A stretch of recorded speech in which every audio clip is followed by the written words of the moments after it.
tunah hian zing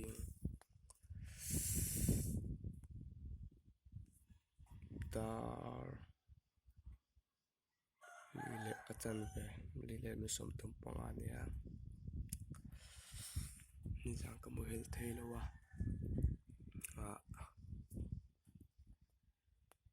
ka mu hel theilo top newe chuan mut chuak o ang deuh han ka o hi om tlani tu hian mai ka mu ta chuak ri lo ta chhun vela tho tu te om don sia mut chuak deuhin tho ngai le mai the ni so salam so kulikon ngai zel lam phei ni so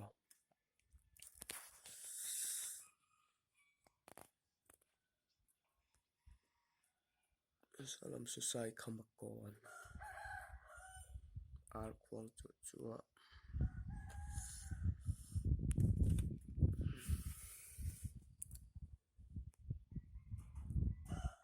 salam so stadium peka Ardeng Trauma Indoor Stadium ane tu he kor ka leba boxer nen che ko ma vot khop mai singkar borwak thiang deuh han himfel chu nuam ve ang rang ase vot o te khur veling ka ria ka wak do man le o te ma se mut chu ka du tho boxia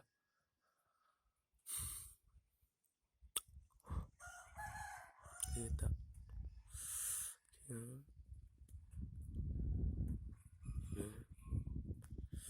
sai kham kon tlang chu mu that the lo mai the treu chu mina po do mai chuan kulam ko World Bank Road khanita